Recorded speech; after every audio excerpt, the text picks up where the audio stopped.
کو دیں, کون ایسا چینل ہے؟ دیکھیے اس قوم کا تو کبھی بھی مسئلہ نہیں رہا. اگر آپ انڈونیشیا کی سونامی کی ایگزامپل لے لیں تو میرا خیال ہے کہ کراچی سے لے کے پشاور تک وہ ایک برادر مسلمان ملک بھی جو تھا, ہمارے لوگ جو ہیں وہ بڑھ چڑھ کے باہر نکلے اور انہوں نے بے تحاشا پیسہ دیا.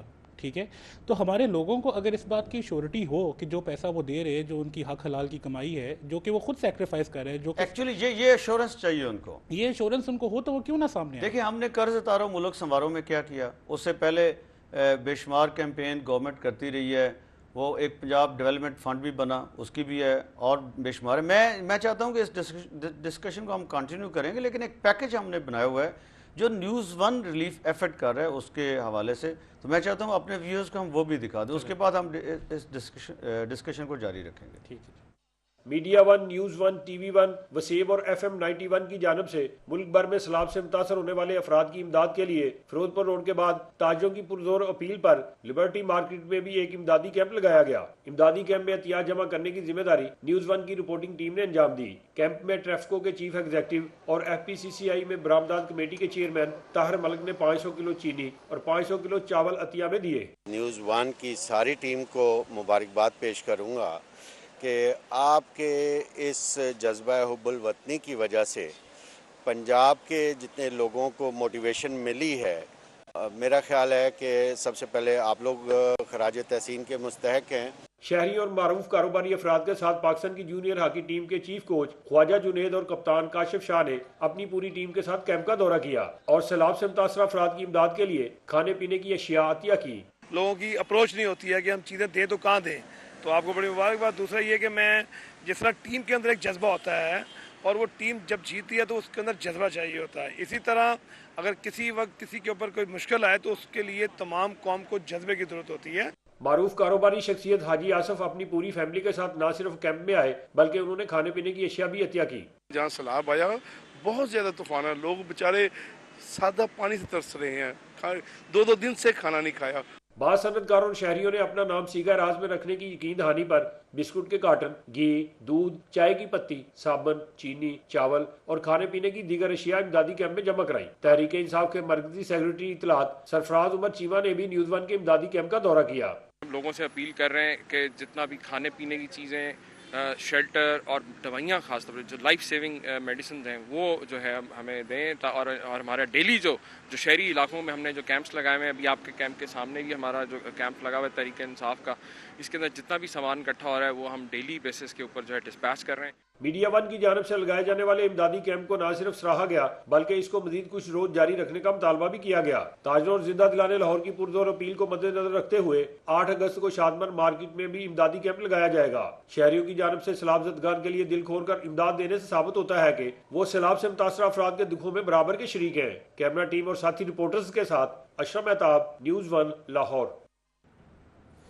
سپیڈ صاحب دیکھا آپ نے یہ لوگوں کی پارٹیسپیشن, خواجہ جنید صاحب جو بات ہم کر رہے تھے کہ لوگوں کو سمجھ نہیں آتی کہ وہ کہاں پہ کوئی چیز اگر دینا بھی چاہتے ہیں وہ دیں. دیکھیں یہ کام میڈیا, ہم تو ایز گڈ ول جیسچر بھی یہ کرتے ہیں, میڈیا کرتا ہے, لیکن بیسیکلی تو یہ اور ادارے ہوتے ہیں جو یہ کرتے ہیں, لیکن لوگوں کے وہی بات ہے ٹرسٹ کی. اس میں میں سمجھتا ہوں کہ لوگوں سے ہم اپیل بھی کرتے ہیں. ابھی جو کمشنر صاحب سے ہماری بات ہوئی, حسن اقبال صاحب سے, کہ جو چیزیں وہاں پہ چاہیے, ایک تو فوڈ ریلیٹڈ جو جتنی بھی چیزیں ہیں وہ وہاں پہ چاہیے, میڈیسنس چاہیے, اور اس کے علاوہ وہ جو کہہ رہے تھے کہ وہاں پہ آئندہ سردی کا بہت زیادہ ایشو ہوتا ہے, سردی وہاں پہ بھی پڑتی ہے, اور یہی اپیل ہم کریں گے خیبر پختونخوا کے ایریا کے لیے کہ وہاں پہ سردیوں کے لیے لوگوں کے لیے بڑی مسئلہ ہوگا. کمبل وہاں پہ چاہیے اور گرم کپڑے چاہیے. تو یہ بھی لوگ جب کنٹریبیوٹ کر رہے ہیں, وہ نیوز ون نے ایک ہم نے یہ بھی کیا کہ ان کیش ہم کوئی چیز نہیں لیتے. ان کیش اگر کوئی دینا چاہتا ہے تو ہم نے عیدی والوں کے ساتھ اور حلال عمر سوسائٹی کے ساتھ ہم نے لوگوں کو اپیل کی, جی وہ ان کے اکاؤنٹس نمبر بھی ہم ڈسپلے بھی کر رہے ہیں کل سے مسلسل, کہ لوگ ان کو, ہمارے خیال میں بڑی کریڈیبل ہے ایک ادارے ہیں. اس طرح اور کئی ادارے ہیں جو ہم ریفر کرتے ہیں, جی آپ جو کریڈیبل ادارے ہیں ان کو دیں. ان کیش ہم نہیں لیتے, لیکن ان کائنڈ لوگ اگر کوئی یہ جو چیزیں دیتے ہیں وہ ہم انشاءاللہ ان کو منڈے والے دن ہم نے پلان کیا ہوا کہ لاہور سے ہم یہ ریلیف گوڈز لے کے جائیں گے اور وہاں پہ جا کے نیوز ون کی ٹیم خود تقسیم کرے گی اس ایریا میں. تو یہ بیسیکلی ساری جو چیز ہے, یہ ریفلیکشن ایکچوئل جو ہے وہ ہم سمجھتے ہیں, وہی جو بات ڈسکس کر رہے ہیں کہ کس طریقے سے دیکھیں اس میں بھی بڑی افسوسناک بات ہے کہ میڈیا کے اوپر ویسے بہت تنقید ہوتی ہے، فری میڈیا کے ہمارے پولیٹیشنز بہت اگینسٹ ہیں، اسمبلی میں تحریک بھی پاس ہو جاتی ہیں میڈیا کے اگینسٹ. تو میرا سوال یہ ہے کہ وہ سیاستدان جو میڈیا پر اتنی تنقید کرتے ہیں اور جس کے اگینسٹ وہ یکجا ہو جاتے ہیں، اپنی پارٹیز کو چھوڑ دیتے ہیں، بالکل یونائٹ ہو جاتے ہیں ایز ون پرٹیکولر فورس، وہ اس وقت خود کیوں نہیں کچھ کر رہے؟ جو ہمارے مخیر حضرات ہیں ان کے اندر اور جو ہماری عوام ہے، ایک بڑا میجر قسم کا ڈسکنیکٹ ہے. جس کے گھر میں ڈیفنس میں پانی نہیں آیا، جس کے گھر کی بجلی نہیں جا رہی ہے، جس کے گھر میں ابھی جو ہے سیلاب زدگان کا جو ہے کوئی افیکٹڈ اس کے لیے نہیں ہے، جو لوگ ڈائریکٹلی نہیں افیکٹ ہو رہے ہیں ان کو شاید یہ ایک چینل کی خبر ہی لگتی ہے، وہ اس کو تھوڑی دیر دیکھنے کے بعد شاید چینل چینج کر دیتے ہیں، بیکاز ان کی جو روزمرہ کی زندگی ہے اس میں کوئی خاص فرق آتا نہیں ہے. یہ جو ڈسکنیکٹ ہے یہ ہمارے ملک میں اس کو ختم کرنے کی ضرورت ہے، اور جب تک یہ ڈسکنیکٹ ختم نہیں ہوگا میرا خیال ہے کہ جو بھی ریلیف ایفرٹس ہوں گی وہ ایک تو ہی وائر ہوں گی، دوسرا وہ اتنی پوٹینسی کی نہیں ہوں گی جس سے کہ کوئی ڈیزائرڈ آؤٹ کم ہمیں مل سکے. اس وقت ہو رہا ہے ایکچولی.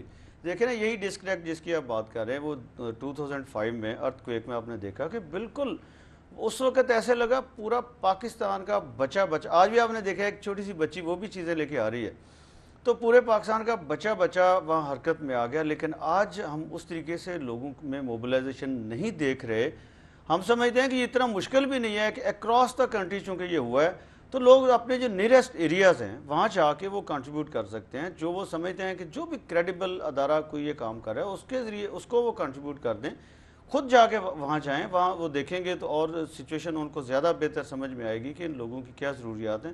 لیکن لوگوں کو نکلنا چاہیے. گورنمنٹ نے خود تو کچھ کرنا کو جا، اس نے لوگوں میں اویئرنیس بھی نہیں پیدا کی ہے اور لوگوں کو فیسیلیٹیٹ بھی نہیں کیا ہے. ایکچولی یہ لوگ فیسیلیٹیٹ بھی نہیں کر رہی. بالکل. میں بھٹا صاحب دیکھیں اس میں سمپل ایک فیکٹ میں آپ کو بتا دوں کہ پچھلا جو تھا ارتھ کویک جو تھا اس میں 30,000 جو ہے وہ مربع اسکوائر کلومیٹر ایریا افیکٹ ہوا تھا. اب وہ 1 لاکھ 1.25 لاکھ بلکہ 1,30,000 سے بھی اوپر ہے. یہ تو ابھی تک کا ہے نا، ابھی آپ سندھ کو اگر انکلوڈ کریں گے تو اس سے بھی آگے نکل جائے گا. اور جو لوگ اس میں افیکٹ ہوئے ہیں وہ کوئی 35-40 لاکھ کے قریب ہیں جو اب تک یہ جو خیبر پختونخوا اور پنجاب کا ایریا، آگے سندھ کو جب آپ انکلوڈ کریں گے تو وہ 1 کروڑ 20 لاکھ ہیں، اور جب آپ سندھ کو اس میں شامل کریں گے وہاں جو تباہی ہو رہی ہے تو 1 کروڑ 20 لاکھ کا یہی جو فگر ہے وہ 2 کروڑ کے قریب پہنچ جائے گا. بالکل پہنچے گا. اور یہ 2 کروڑ لوگ جو ہیں وہ تو وہ ہیں جو ڈائریکٹلی افیکٹڈ ہیں.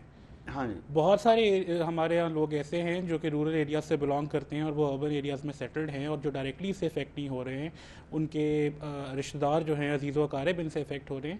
تو اگر آپ ٹوٹل کوانٹم دیکھیں تو وہ شاید اس سے زیادہ ایکسیڈ کر جائے، 3-4 کروڑ تک چلا جائے. تو آپ یہ دیکھیں کہ آپ کے 40% جو لوگ ہیں وہ ڈائریکٹلی یا انڈائریکٹلی اس سے افیکٹ ہو رہے ہیں. اس کے باوجود جو آپ کی رولنگ ایلیٹ ہے اس کے کان پر جوں تک نہیں رنگ رہی ہے. خیر اس پہ ہم بات کرتے ہیں. ہمارے کشمور کے نمائندے اعجاز علی کھوسو صاحب ہمارے ساتھ لائن پہ، ذرا ان سے ادھر کی بھی اطلاعات لے لیں. السلام علیکم کھوسو صاحب. وعلیکم السلام. آپ ہماری بات سن رہے ہیں؟ جی ہمیں بتائیے گا وہاں پہ کیا تازہ ترین صورتحال ہے؟ جی گندکوٹ کشمیر جو ڈسٹرکٹ ہے اس کا ڈسٹرکٹ ہیڈ کوارٹر گندکوٹ ہے. گندکوٹ سے جو ہے وہ 7 کلومیٹر کے فاصلے پر دریائے سندھ کو ڈیفینس کے طور پر ٹوری بند لگتا ہے. اس ٹوری بند میں آج دریا کے بہاؤ میں جیسے اضافہ ہوا تو بند کے اوپر سے پانی اوور فلو کرنے لگا اور اوور فلو کی وجہ سے کافی دیہات جو ہے وہ زیر آب آ گئے. ٹوری بند ٹوٹ گیا اور ٹوری بند کے بعد جو ہے وہ ایک اور بند تھا وہ بھی ٹوٹ گیا، جس کی وجہ سے درجنوں دیہات جو ہے وہ زیر آب آ چکے ہیں. اس وقت پانی کا جو زیادہ تر دباؤ ہے وہ ہوس پور اور کرم پور کی طرف ہے. اس کے ڈیفینس کے لیے جو ہے اس وقت